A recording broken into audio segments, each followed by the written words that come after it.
The following content is provided under a Creative Commons license. Your support will help MIT OpenCourseware continue to offer high-quality educational resources for free. To make a donation or view additional materials from hundreds of MIT courses, visit MIT OpenCourseware at ocw.mit.edu.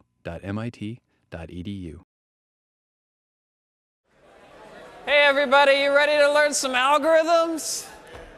Yeah! Let's do it. I'm Eric Demain, you can call me Eric. And last class we sort of jumped into things. We studied peak finding and looked at a bunch of algorithms for peak finding on your problem set. I've already seen a bunch more. And in this class we're going to do some more algorithms. Don't worry, that will be at the end. We're going to talk about another problem, document distance, which will be a running example through a bunch of topics that we cover in this class. But before we go there, I wanted to take a step back and talk about what actually is an algorithm. What is an algorithm allowed to do? And also deep philosophical questions like, what is time? What is the running time of an algorithm? How do we measure it? And what are the rules of the game? For fun, I thought I would first mention where the word comes from, the word algorithm. It comes from this guy. Hard to spell. Al-Khwarizmi, who is sort of the father of algebra. He wrote this book called The Compendious Book on Calculation by Completion and Balancing back in the day. And it was in particular about how to solve linear and quadratic equations. So the beginning of algebra. I don't think he invented those techniques, but he was sort of the textbook writer who wrote sort of how people solve them. And you can think of how to solve those equations as early algorithms. First, you take this number, you multiply it by this, you add it, and or you reduce to squares, whatever. So that's where the word algebra comes from, and also where the word algorithm comes from. There aren't very many words with these roots. So there you go, some fun history. What's an algorithm? I'll start with sort of some informal definitions, and then the point of this lecture and the idea of a model of computation is to formally specify what an algorithm is. I don't want to get super technical and formal here, but I want to give you some grounding.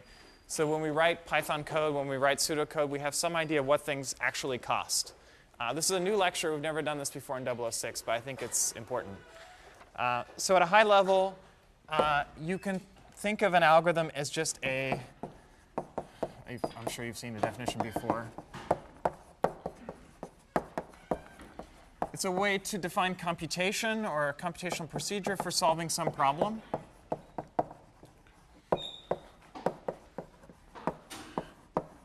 So whereas computer code, I mean, it could just be running in the background all the time, doing whatever. An algorithm we think of as having some input and generating some output, usually to solve some problem. You want to know, is this number prime, whatever. Question? This microphone does not feed into the AV system, so I shall just talk louder. Okay? And quiet on the set, please.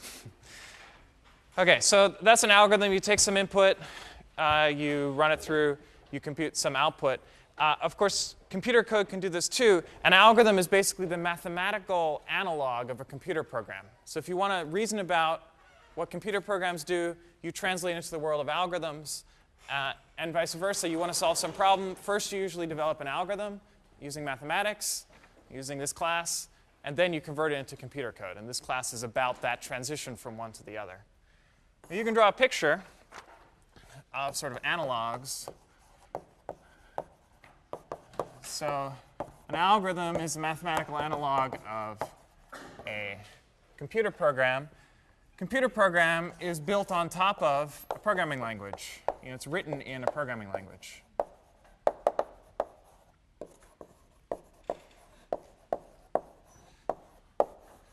The mathematical analog of a programming language, or what do we write algorithms in? Usually we write them in pseudocode, which is basically another fancy word for structured English. Good English, whatever you want to say. Of course, you could use another natural language. But the idea is you need to express that algorithm in a way that people can understand and reason about formally. So that's the structured part. Pseudocode means lots of different things. It's just sort of an abstract how you would write down a formal specification without necessarily being able to actually run it on a computer. There's a particular pseudocode in your textbook which you probably could run on a computer, a lot of it anyway, but you don't have to use that version. It just needs to make sense to humans who do the mathematics. OK, and then ultimately this program runs on a computer. You all have computers probably in your pockets. There's an analog of a computer in the mathematical world, and that is the model of computation. And that's sort of the focus of the first part of this lecture. Model of computation says what your computer is allowed to do, what it can do in constant time, basically. And that's what I want to talk about here. So, model of computation.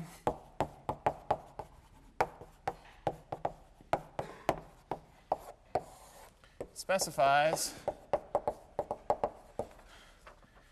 basically what operations you can do in an algorithm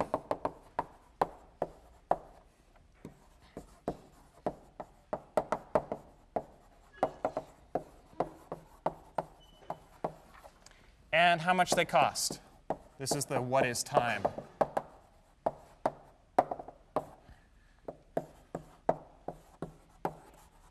So for each operation, we're going to specify how much time it costs.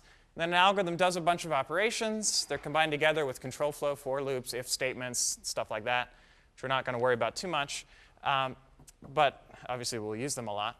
And what we count is how much do each of the operations cost. You add them up. That is the total cost of your algorithm. So in particular, we care mostly in this class about running time. Each operation has a time cost. You add those up. That's the running time of the algorithm. OK. So I'm going to cover two models of computation, which you can just think of as different ways of thinking. You've probably seen them in some sense as, what do you call them? Styles of programming. Object-oriented style of programming, more assembly style of programming. There's lots of different styles of programming languages, which I'm not going to talk about here, but you'll see analogs if you've seen those before. And these models really give you a way of structuring of thinking about how you write an algorithm. All right, so they are the random access machine and the pointer machine. So we'll start with random access machine.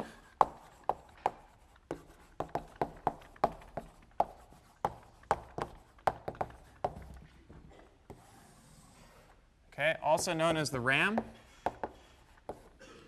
Can someone tell me what else RAM stands for? Yeah? Random access memory. So this is both confusing but also convenient because RAM simultaneously stands for two things, and they mean almost the same thing, but not quite. So I guess that's more confusing than useful, but there you go. So we have random access memory. Oh, look at that. Fits perfectly. And so we're thinking, random access memory is over here in real computer land. That's like DRAM, SDRAM, whatever, the things you buy and stick into your motherboard or your GPU or whatever. And over here, the mathematical analog so here it's a RAM, here it's also a RAM. Here it's a random access machine.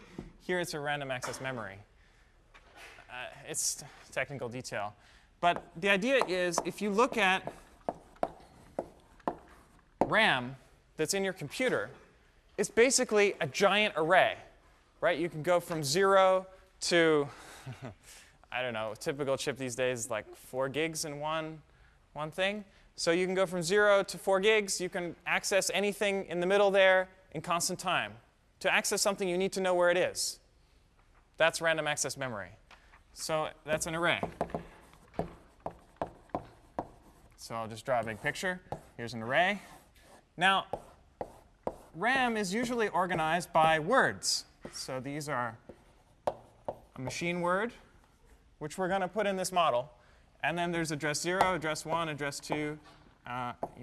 This is the 5th word, and it just keeps going. You can think of this as infinite, or the amount that you use, that's the space of your algorithm if you care about storage space.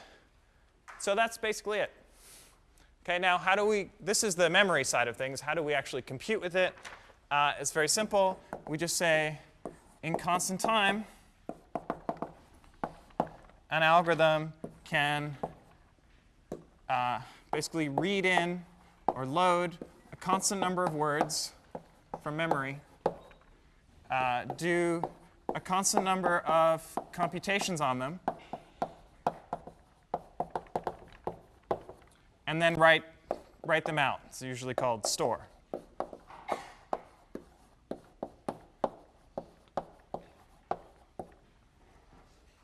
Okay, it needs to know where these words are. It accesses them by address. And so I guess I should write here, you have a constant number of registers just hanging around. So you load some words into registers. You can do some computations on those registers, and then you can write them back, storing them in locations that are specified by your registers. So if you've ever done assembly programming, this is what assembly programming is like. And it can be rather annoying to write algorithms in this model, but in some sense, it is reality. This is how we think about computers. If you ignore things like caches, this is an accurate model of computation. That loading, computing, and storing all take roughly the same amount of time. They all take constant time. You can manipulate a whole word at a time. Now, what exactly is a word? Computers these days is like 32 bits or 64 bits. But we like to be a little bit more abstract. A word is W bits. It's slightly annoying. And most of this class, we won't really worry about what W is. We'll assume that we're given as input a bunch of things which are words. So for example, peak finding, we're given a matrix of numbers. We didn't really say whether they're integers or floats or what. We don't worry about that. We just think of them as words, and we assume that we can manipulate those words. In particular, given two numbers, we can compare them, which is bigger. And so we can determine, is this cell in the matrix a peak by comparing it with its neighbors in constant time. We didn't say why it was constant time to do that, but now you kind of know if those things are all words, and you can manipulate a constant number of words in constant time, you can tell whether a number is a peak in constant time. You know some things like W should be at least log the size of memory, because a word should be able to specify an index into this array. And we might use that someday, but basically don't worry about it. Words are words. Words come in as inputs. You can manipulate them, and you don't have to worry about it. Okay? For the most part. In Unit 4 of this class, we're going to talk about what if we have really giant integers that don't fit in a word. How do we manipulate them? How do we add them, multiply them? So that's another topic. But most of this class, we'll just assume everything we're given is one word, and it's easy to compute on. All right, so this is a realistic model, more or less, and it's a powerful one. But a lot of the time, a lot of code just doesn't use arrays, doesn't need it. Sometimes we need arrays, sometimes we don't. Sometimes you feel like a nut, sometimes you don't. So it's useful to think about somewhat more abstract models that are not quite as powerful, but offer a simpler way of thinking about things. For example, in this model, there's no dynamic memory allocation. You probably know you could implement dynamic memory allocation because real computers do it. But it's nice to think about a model where that's taken care of for you. It's kind of like a higher level programming abstraction. So the one that is useful in this class is the pointer machine. This basically corresponds to object-oriented programming in a simple, very simple version. So we have dynamically allocated objects.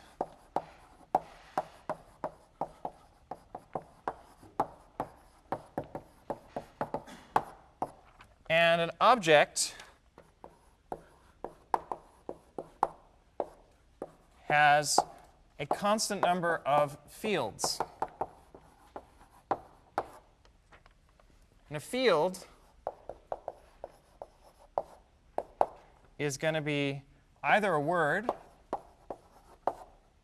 So you can think of this as, for example, storing an integer, one of the input objects, or something that you computed on it, or a counter, all these sorts of things.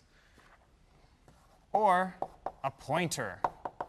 And that's where pointer machine gets its name. A pointer is something that points to another object or has a special value null, also known as nil, also known as none in Python. Okay, how many people have heard about pointers before? Who hasn't? Willing to admit it? Okay, only a few. That's good. You should have seen pointers. You may have heard them called references. Modern languages these days don't call them pointers because pointers are scary. But there's a very subtle difference between them. And this model actually really is references. But for whatever reason, it's called a pointer machine. It doesn't matter. The point is, you've seen linked lists, I hope. And linked lists have something, they have a bunch of fields in each node. So maybe you've got a pointer to the previous element, a pointer to the next element, and some value. So here's a very simple linked list. This is what you'd call a doubly linked list because it has previous and next pointers. So the next pointer points to this node, previous pointer points to this node, next pointer points to null, previous pointer points to null, let's say. So that's a two-node doubly linked list. You presumably have a pointer to the head of the list, maybe a pointer to the tail of the list, whatever. So this is a structure in the pointer machine. It's a data structure. In Python, you might call this a named tuple, or it's just an object with three attributes, I guess they're called in Python. So here we have the value. That's a word, like an integer. And then some things can be pointers that point to other nodes. And you can create a new node. You can destroy a node. That's the dynamic memory allocation. In this model, yeah, pointers are pointers. You can't touch them. Now, you can implement this model in a random access machine. A pointer becomes an index into this giant table. And that's more like pointers in C, if you've ever written C programs. Because then you can take a pointer and you can add 1 to it and go to the next thing after that. In this model, you can just follow a pointer. That's all you can do. Okay, following a pointer costs constant time. Changing one of these fields costs constant time. All the usual things you might imagine doing to these objects take constant time. So it's actually a weaker model than this one because you can implement a pointer machine with the random access machine. Okay, but it offers a different way of thinking. A lot of data structures are built this way. Cool. So that's the theory side. What I'd like to talk about next is actually in Python, what's a reasonable model of what's going on? So these are old models. This goes back to the 80s. This one probably 80s or 70s. So they've been around a long time. People have used them forever. Python is obviously much more recent, at least modern versions of Python.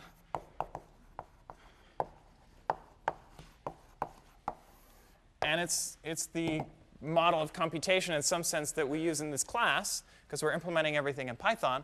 And Python offers both a random access machine perspective because it has arrays, and it offers a pointer machine perspective because it has references, because it has pointers. So you can do either one. But it also has a lot of operations. It doesn't just have load and store and follow pointer. It's got things like sort and append and concatenation of two lists and lots of things. And each of those has a cost associated with them. So whereas the random access machine and pointer machine, they're theoretical models. They're designed to be super simple. So it's clear that everything you do takes constant time. In Python, some of the operations you can do take a lot of time. Some of the operations in Python take exponential time to do. And you've got to know when you're writing your algorithms down, either thinking in a Python model or you're implementing your algorithms in actual Python, which operations are fast and which are slow. And that's what I'd like to spend the next few minutes on. There's a lot of operations. I'm not going to cover all of them. But we'll cover more in recitation. And there's a whole bunch in my notes. I won't get to all of them. So in Python, you can do random access style things. In Python, arrays are called lists, which is super confusing. But there you go. A list in Python is an array. In real world, it's a super cool array, of course. But And you can think of it as a list, but in terms of implementation, it's implemented as an array. Question? You thought Python lists were linked lists. That's why it's so confusing. In fact, they are not. In, say, Scheme, back in the days when we taught Scheme, lists are linked lists. And it's very different. So when you do, I'll give an operation here. You have a list L, and you do something like this. L is a list object. This takes constant time. In a linked list, it would take linear time because you've got to scan to position I, scan to position j, add 5, and store. Okay, but conveniently in Python, this takes constant time. And that's important to know. I know the terminology is super confusing, but blame the benevolent dictator for life. On the other hand, you can do style 2, pointer machine, using object-oriented programming, obviously. I'll just mention that there's I'm not really worrying about methods here, because methods are just sort of a way of thinking about things, not super important from a cost standpoint. If your object has a constant number of attributes, it can't have like 1,000,000 attributes, or can't have n attributes, then it fits into this pointer machine model. So if you have an object that only has like 3 things or 10 things or whatever, that's a pointer machine. You can think of manipulating that object as taking constant time. If you are screwing around with the object's dictionary and doing lots of crazy things, then you have to be careful about whether this remains true. But as long as you only have a reasonable number of attributes, this is all fair game. And so if you do something like if you're implementing a linked list, Python, I checked, still does not have built-in linked lists. They're pretty easy to build, though. You have a pointer, and you just say x equals x.next. That takes constant time, because accessing this field in an object of constant size takes constant time. And we don't care what these constants are. That's the beauty of algorithms, because we only care about scalability with n. There's no n here. This takes constant time. This takes constant time. No matter how big your linked list is, or no matter how many objects you have, these are constant time. OK, let's do some harder ones, though. In general, the idea is if you take an operation like l.append, so you have a list, and you want to append some item to the list. It's an array, though, so think about it. The way to figure out how much does this cost is to think about how it's implemented in terms of these basic operations. So these are sort of the core constant time things. Most everything can be reduced to thinking about this, but sometimes it's less obvious. Okay? L.append is a little tricky to think about, because basically you have an array of some size, and now you want to make an array one larger. And the obvious way to do that is to allocate a new array, copy all the elements. That would take linear time. Python doesn't do that. What does it do? Stay tuned for lecture 8. Okay? It does something called table doubling. It's a very simple idea. You can almost guess it from the title. And if you go to lecture, is it 8 or 9? 9, sorry. You'll see how this can basically be done in constant time. It's a slight catch, but basically think of it as a constant time operation. Once we have that, and so this is why you should take this class, so you'll understand how Python works. Okay? This is using an algorithmic concept that was invented, I don't know, decades ago, but is a simple thing that we need to solve lots of other problems. So that's cool. There's a lot of features in Python that use algorithms. And that's kind of why I'm telling you. All right, so let's do another one, a little easier. What if I want to concatenate 2 lists? You should know in Python this is a non-destructive operation. You basically take a copy of L1 and L2 and concatenate them.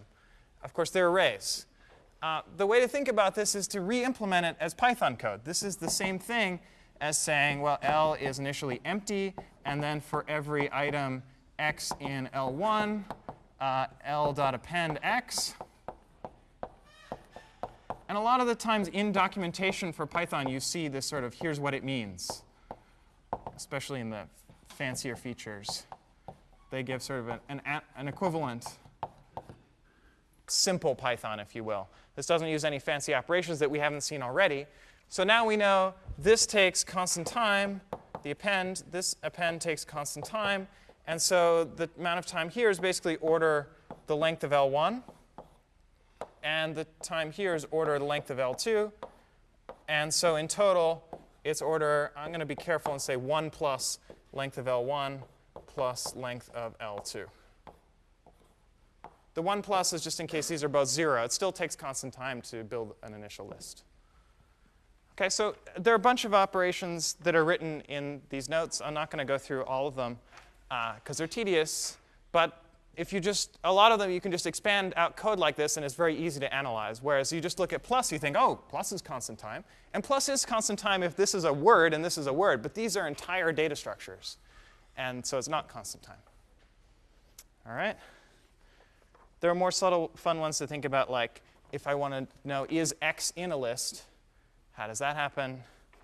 Any guesses? How do you, there's an operator in Python called in, x in L. How long do you think this takes? Altogether? Linear, yeah.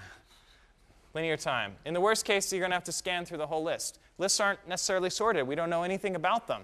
So you've got to just scan through and test for every item, is x equal to that item? And it's even worse if equal equals costs a lot. So if x is some really complicated thing, you have to take that into account. OK, blah, blah, blah. OK, another fun one. This is like a pop quiz. How long does it take to compute the length of a list? Constant. Yeah, luckily, if you didn't know anything, you'd have to scan through the list and like count the items. But in Python, lists are implemented with a counter built in. It always stores the list at the beginning, stores the length of the list at the beginning. So you just look it up. This is instantaneous. It's important, though. That can matter. All right. Let's do some more.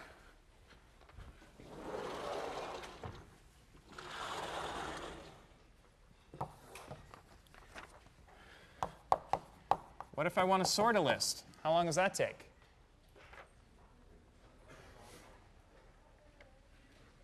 N log n. Or n is the length of the list. Technically times the time to compare two items, which usually we're just sorting words, and so this is constant time. If you look at Python's sorting algorithm, it uses a comparison sort.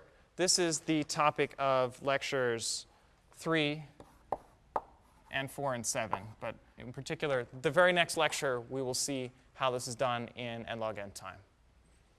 OK, and that is using algorithms.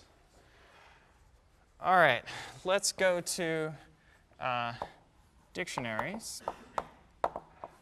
Python called dicts.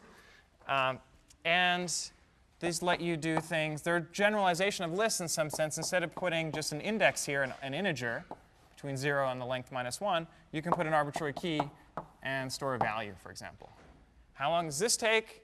I'm not going to ask you because it's not obvious. In fact, this is one of the most important data structures in all of computer science. It's called a hash table. And it is the topic of lectures 8 through 10. So stay tuned for how to do this in constant time. How to be able to store an arbitrary key, get it back out in constant time. This is assuming the key is a single word. Yeah? Does it first check to see whether the key is already in the dictionary? Yeah, it will clobber any existing key. There's also, you can test whether a key is in the dictionary. That also takes constant time. You can delete something from the dictionary. All the usual dealing with a single key in dictionaries. Obviously, dictionary.update, that involves a lot of keys. That doesn't take constant time. How long does it take? Well, you write out a for loop and count them.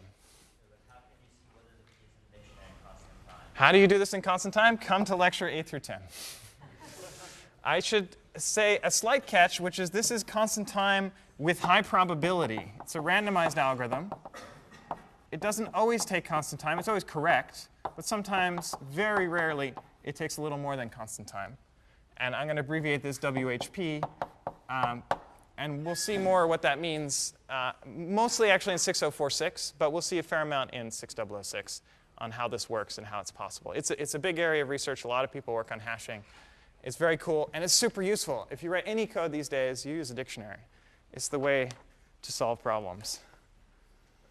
I'm basically using Python as a platform to advertise the rest of the class. You may have noticed. Not every topic we cover in this class is already in Python, but a lot of them are. So we've got table doubling. We've got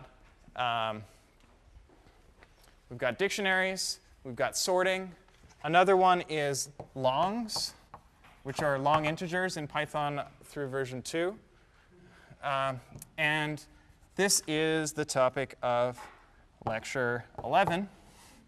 And so for fun, if I have two integers x and y, and let's say one of them is this many words long and the other one is this many words long, how long do you think it takes to add them?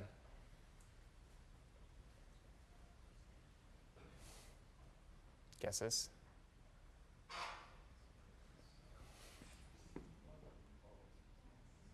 Plus times plus is the answer. You can do it in that much time. If you think about the grade school algorithm for adding really big multi-digit numbers, it'll only take that much time. Multiplication's a little bit harder, though. If you look at the grade school algorithm, it's going to be x times y. It's quadratic time, not so good. The algorithm that's implemented in Python is x plus y to the log base 2 of 3. By the way, I always write LG to mean log base 2, because it only has 2 letters, so base is 2. Log base 2 of 3 is about 1.6. So while the straightforward algorithm is basically x plus y squared, this one is x plus y to the 1.6 power, a little better than quadratic. And Python found that that was the Python developers found that was faster than grade school multiplication. And so that's what they implemented. And that is something we will cover in lecture 11, how to do that. It's pretty cool. There are faster algorithms, but this is one that works quite practically. One more. Heap queue. This is in the Python standard library and implements something called a heap, which will be in lecture 4. So coming soon to a classroom near you. All right, enough advertisement. That gives you some idea of the model of computation. There's a whole bunch more in these notes, which are online. Go check them out. And some of them we'll cover in recitation tomorrow. I'd like to, now that we are sort of comfortable for what costs what in Python, I want to do a real example. And so last time we did peak finding. We're going to have another example, which is called document distance. So let's do that. Any questions before we go on? All right.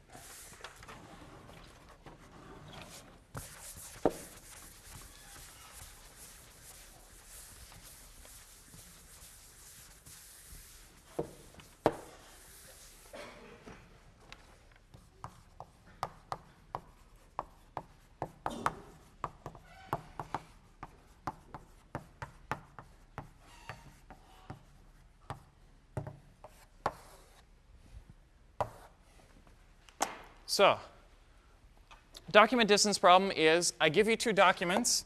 I'll call them D1 and D2. And I want to compute the distance between them.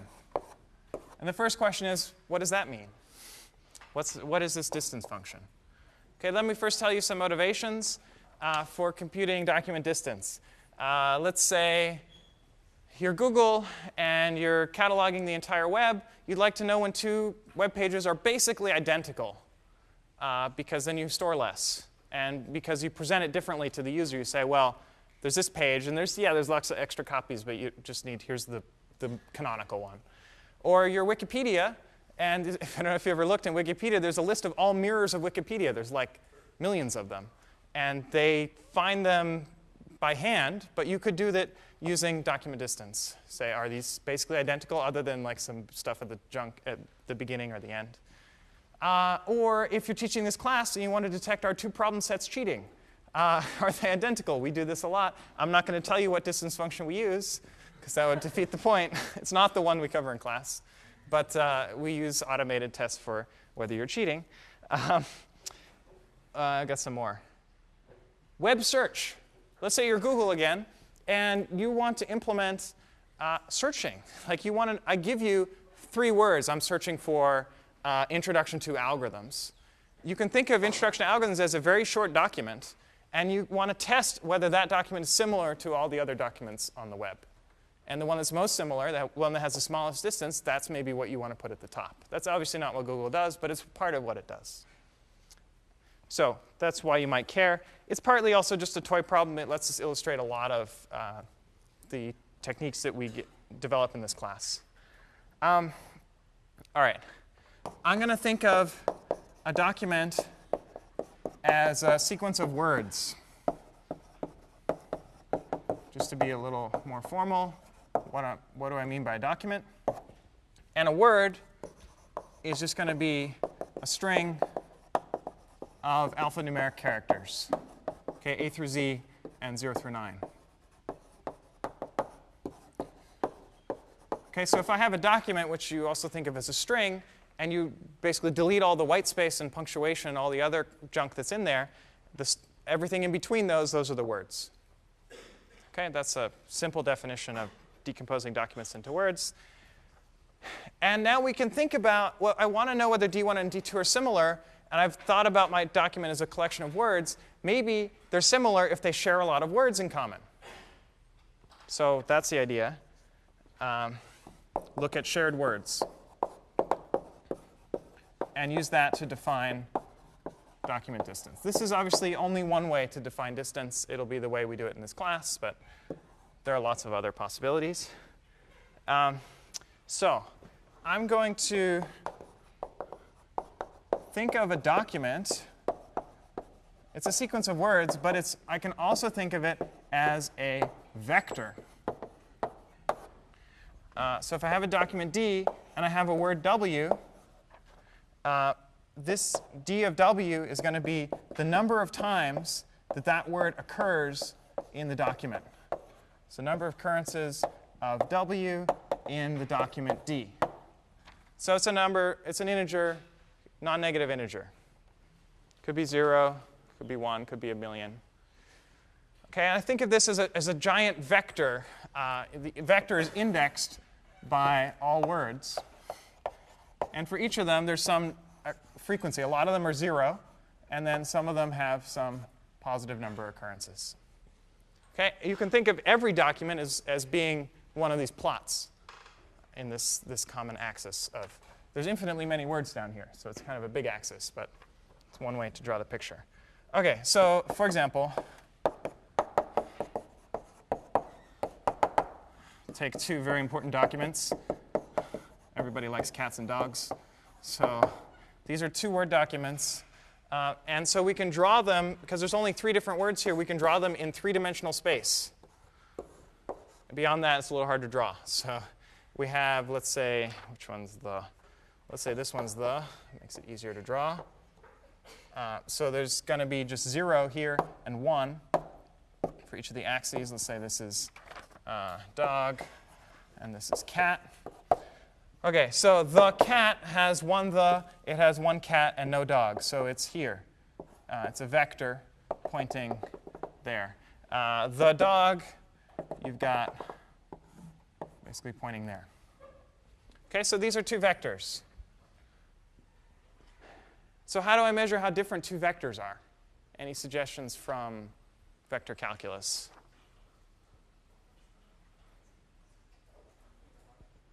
Inner product? Yeah, that's a good suggestion. Any others? OK, we'll go with inner product. I like inner product. Also known as dot product. Define it quickly.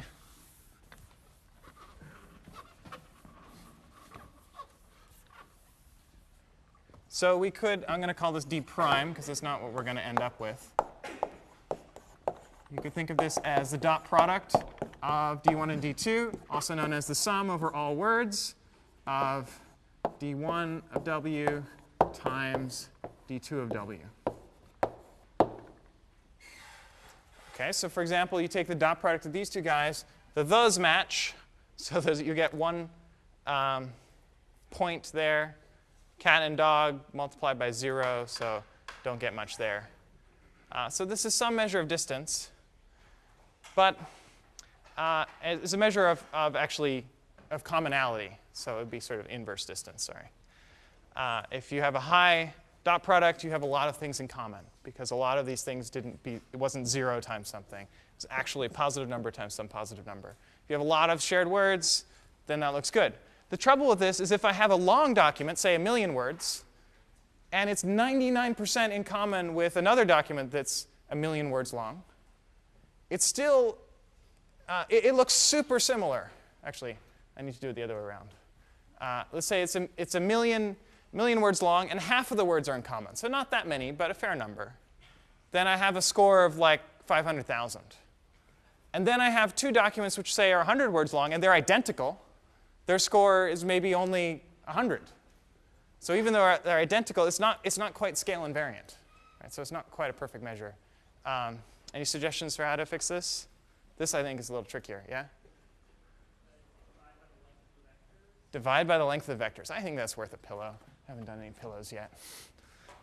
Sorry about that. So divide by the length of the vectors. Good. I'm going to call this d double prime. Still not quite the right answer. Or not. Well, it's pretty good. It's pretty good. So here the length of the vectors is the number of words that occur in them. This is pretty cool, but does anyone recognize this formula? Angle, yeah. It's a lot like the angle between the 2 vectors. It's just off by an arc cos. This is the cosine of the angle between the 2 vectors. And I'm a geometer. I like geometry. So if you take arc cos of that thing, that's a well-established distance metric. This goes back to 75, if you can believe it, back when early days of document information retrieval, way before the web, people were still working on this stuff. So it's a natural measure. The angle between the 2 vectors, if it's 0, they're basically identical. If it's 90 degrees, they're really, really different.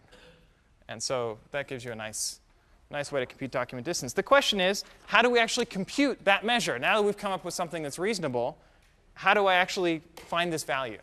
I need to compute these vectors, the number of occurrences of each word in the document, and I need to compute the dot product, and then I need to divide. That's really easy. So dot product.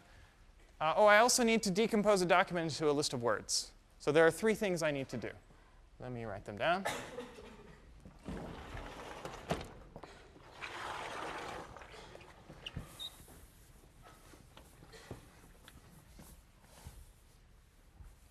So sort of algorithm.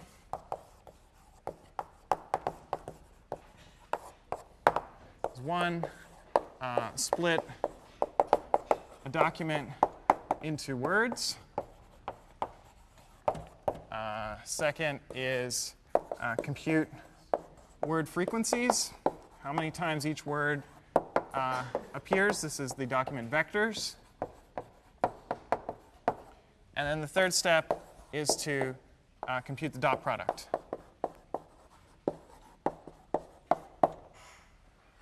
Let me tell you a little bit about how each of those is done. Some of these will be covered more in future lectures. I want to give you an overview. There's a lot of ways to do each of these steps. If you look at next to the lecture notes for this lecture 2, there's a bunch of code and a bunch of data examples of documents, big corpuses of text.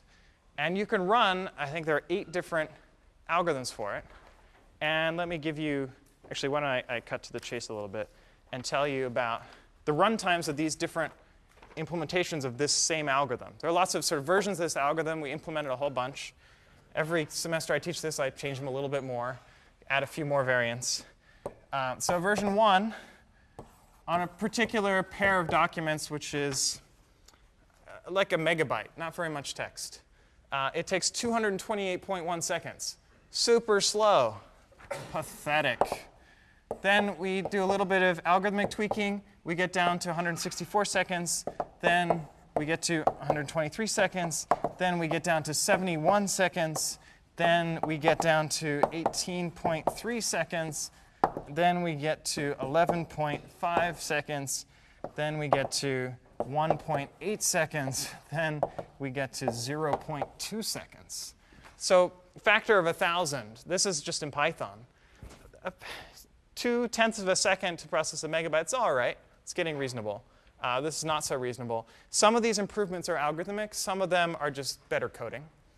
So there's, improving the constant factors.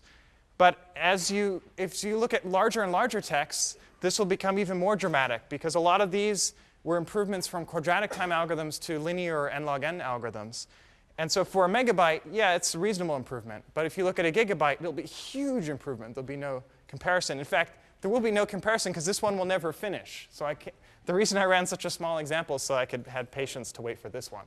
But this one you could run on the bigger examples. All right. So where do I want to go from here? 5 minutes. I want to tell you about some of those improvements and some of the algorithms here. Let's start with this very simple one. How would you split a document into words in Python? Yeah.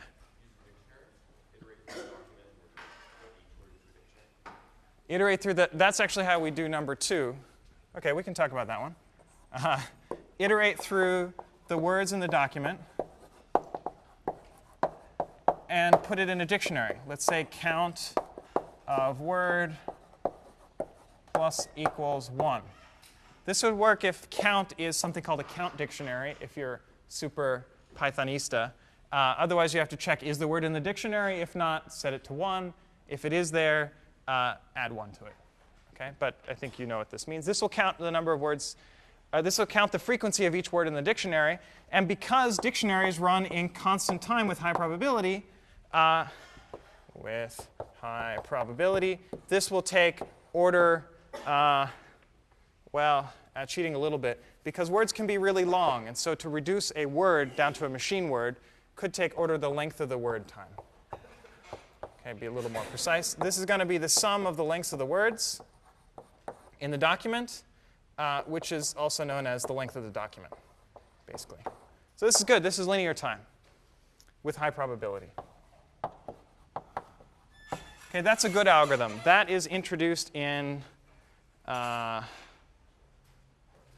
algorithm 4. So we got a significant boost.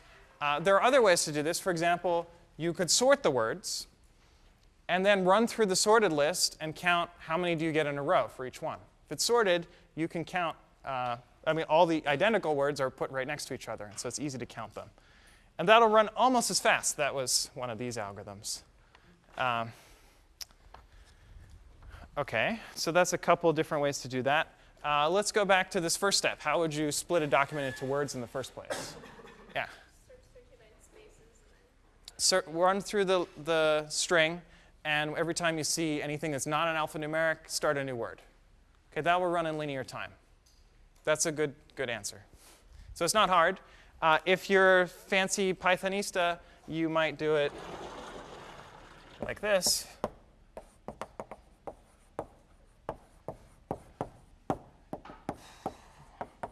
Remember my regexes.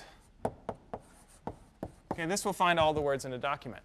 Trouble is, in general, RE takes exponential time. So if you're thinking about algorithms, be very careful. Unless you know how RE is implemented, this probably will run in linear time. But it's not obvious at all. Do anything fancy with regular expressions. If you don't know what this means, don't worry about it. Don't use it. Okay? If you know about it, be very careful in this class when you use RE, because it's not always linear time. Okay? But there is an easy algorithm for this, which is just scan through and look for alphanumerics. String them together. It's good. There's a few other algorithms here in the notes. You should check them out. And for fun, look at this code and see how small differences make dramatic difference in performance. Next class will be about sorting.